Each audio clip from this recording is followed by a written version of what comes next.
really good at, but they're both in the same league and at the same level. We'll see what we get here. All right, first map is going to be on Honor Grounds Elite. I don't like this map. Do you like this map? See, I like the 4-player maps just because a lot of times it takes the opponent a little bit longer to find you, just depending on where you spawn. I don't like playing this map against Zergs, especially ones that like to go air. But I do like to play this against Protoss just because you do have kind of a bigger ramp.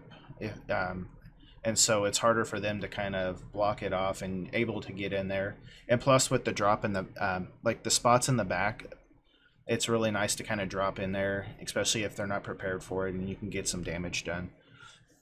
Oh yeah, one of the reasons I veto this map is I actually don't like facing Terran on this map, but we are getting things started off. In our first match of this land war tonight. Alrighty, in the top right hand corner, representing SLY, it is Bruce Campbell. And in the bottom right-hand corner of the map, we have the purple Protoss, Alph. Look at him, Alfie. All right, so for the first match, it is a TVP. It's definitely one of my favorite matchups, or at least one of my best matchups currently. It seems like Protoss love to go against Terran with Adepts, Phoenixes. Do you think we're going to see that kind of play, or maybe some Oracles? I think air is definitely a good way to open as a Protoss on this map, kind of for the same reasons that Zerg air is pretty good. I think Sky Toss can generally be a good way to open. Oracle's not a bad way to go. Yeah, I see. Hard. I see an early forge here, and it looks like he's bringing a probe in there. I think we might have a little bit of a cannon rush here. So already maybe some cheese here coming early from the Protoss player. I'm wondering about this. I have seen plenty of cannon rushes with kind of a zealot follow-up, but those gateways aren't proxy. They're just kind of back there. So we'll see what we get. This probe looks like he might be ready to throw down a pylon. Meanwhile, SCV cross-scouting. Yeah, unfortunately, yeah, the SCV unfortunately isn't going to spot his base, so that definitely kind of puts him at a little bit of a disadvantage just because the Protoss knows where his base is, so he can kind of already do some. It looks like he does take his opponent's gas there, so that's kind of annoying, especially if you're trying to go into factory starport. Kind of delays that a little bit. A good move if you want to do something cheesy, something rush-oriented, which is a good way for Protoss to start the game off in any matchup, really. But he does start mining gas quite a bit late.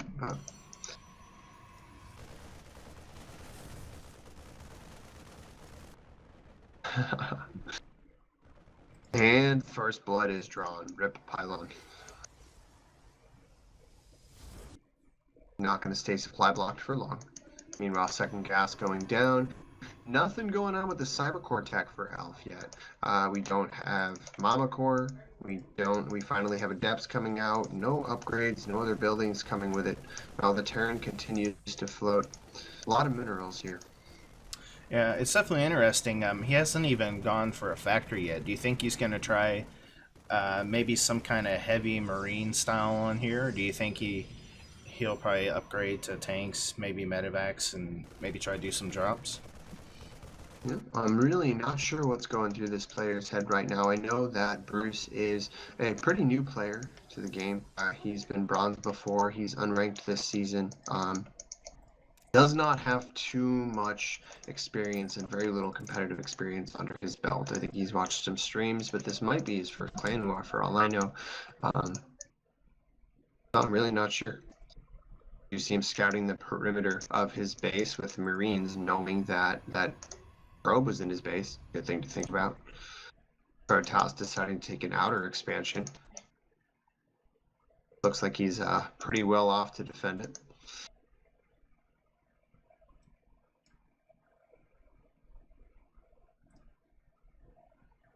Yeah, and I apologize, guys, on the stream. I'll have that fixed on this next map. I understand it's kind of covering up, so we'll get that fixed for this next match. So I do apologize for that. I don't even see what's happening. Oh, I have a overlay that I normally use for whenever I stream like my actual game, but it uploaded my new like UI that I'm using for casting, and it's kind of getting covered up by my old thing. By the risen. Oh, I see that. Yeah. So I'll get that fixed on this next one.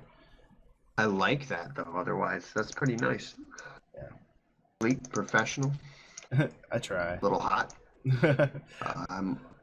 More barracks, no upgrades going down for Bruce, and a lot of supply depots going down. He's got 6 supply depots queued up, some Marines walking around. Yeah. And still, he doesn't have any factory, so he's just sticking to this Marine play. I mean, he does have one tech lab where he could probably get a couple of, Marauders, but really against Protoss, a lot of times you like to be heavier on the Marauders just because normally they like to go Stalker, and Marauders are really good against Stalkers. So it's definitely interesting there. And it's curious because while he doesn't have the tech, he knows he's got to ramp his production up. He's getting the supply. He made a bunch more barracks, but he's not doing anything with it. If you're helping this player out, what would be the first point you would give him if you were going to coach him? What would be the first thing you'd say to this Terran player? For the Terran player, definitely by now he should have a factory. For me, I'm a big dropper. I like dropping. I like being aggressive. And I like upgrades. So for me, I wouldn't necessarily have these 4 racks, and he doesn't even have any production coming from this expansion. So he's still just sitting on one base. He's oversaturated. So for me, I would make sure I'm saturating that second base. I like having it inside to be safe, especially against a toss that likes to be aggressive. But definitely production, getting those factories, getting the medevacs to start dropping. You really want to keep Protoss on their toes. If you just sit there and let them ramp up, they'll just overtake you. And that's one thing I kind of like about this Protoss is he's definitely kind of more aggressive with his expanding in the front rather than that safe one in the back. So I do like that. It kind of shows, hey, I'm going to be aggressive. I'm confident that I can defend this position. So it's definitely... He's gone for some tech too, which is curious. He's got 3 Stargates up that he's not doing anything with yet. He doesn't really have the mining to do with 3 Stargates if he's going to go where I think he's going to go. Some early Tempests can be pretty good versus Terran. You get a couple Tempests out on the field, 5-6 Tempests, and they can one-shot or kite just about anything, especially air units. Definitely dangerous. We do see the Terran player starting to get his mining up here. He's got pretty decent saturation, starting to spend his money a lot now just by basically queuing up lots and lots and lots of Marines. It's a common thing to see at the lower levels. Generally, a lot of times I tell people to just try to spend your money as much as possible without queuing up things like this when you've got barracks that have like 6 Marines. You're like all your barracks have like 3, 4, 5 things queued up. Yeah, that's really nice. He was able to deny that third expansion, which is really good. He is going to lose his army, so the Protoss is going to be able to clear that up. And he has the economy to kind of back this up to kind of rebuild any units he lost.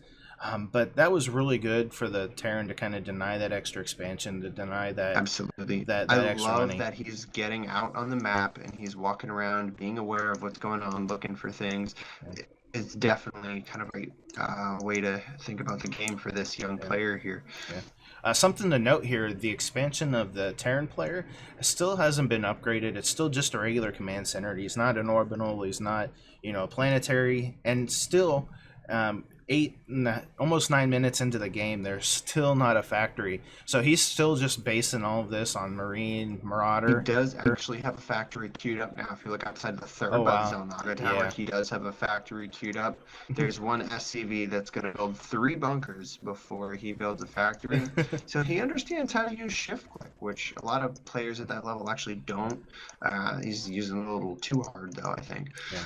What's your opinion on these bunkers? Do you like to do like heavier bunker play, or is that something that you think is kind of mainly for the early game and then it's just kind of worthless at the end?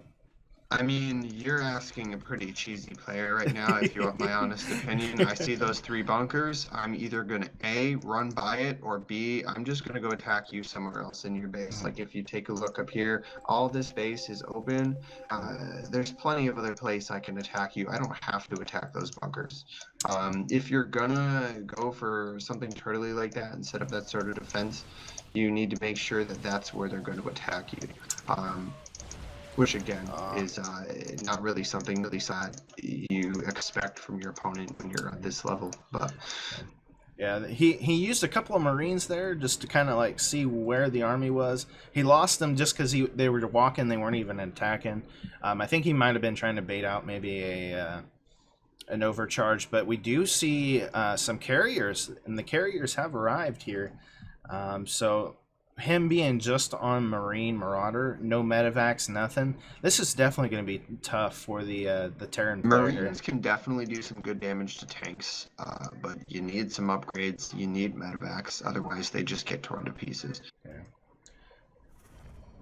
So the Toss player did finally take the expansion there inside his own main base, we'll call it, and he's getting more carriers. He definitely has the He economy. needs it. Not only that, he's also got 3 robos pumping units as well. He's pretty heavy on the higher tech here. Yeah. I kind of like it, especially being a Protoss that tends to lose games because I commit to gateway units a little bit too long. Yeah. And it looks like the Terran player did finally expand to his third, which is nice. He should be able to start getting some economy from that. I just fear that with such a late factory and not even I'm not even seeing a starport yet. At this point, the Protoss army could just kind of overrun him and it'd be GG. The Marines not really doing. Oh, they are going to start being able to take out the carriers. I think what's going to happen here is that with all the Marine Marauder Bruce has, Alph focused a little too much on this higher tech. Didn't really have anything that does the splash damage or tankiness that he needs to deal with that many Marines.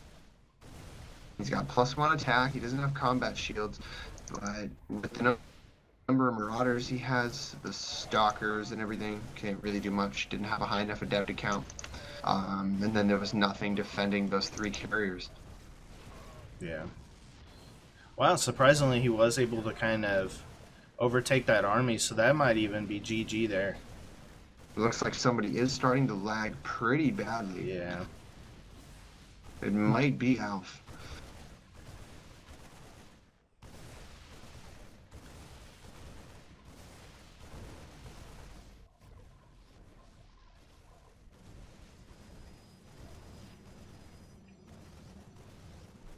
Bruce is going to pull back for a sec. And he's going to see that there's only... He's going to take a second to see what is there before he moves back in. Not a bad idea. Sometimes you got to take a moment to reassess. Say, hey, should I continue to engage or no? And then wait until you see for sure that it's okay to continue, because you might end up overcommitting, throwing your army. I liked the fact that he pulled back off the ramp for a sec. And at this point, the gateway's down. Alph does not have enough production to stop this. He doesn't have the production of the units he needs to stop that much bio, and this is going to be a GG. Yeah. Definitely was a valiant effort.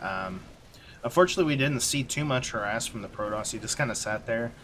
Even though, you know, the factories and stuff came late, he was able to produce so much from those barracks without being contested that he was just able to kind of overrun this army. So Right, he definitely hit at the right time, which can partially be attributed to his awareness of everything going on the map. Knowing, hey, okay, my opponent's trying to snowball up to like a bunch of immortals and high carrier count. I guess I should attack now with this big Marine Marauder ball, because it's only going to get worse, so I might as well hit.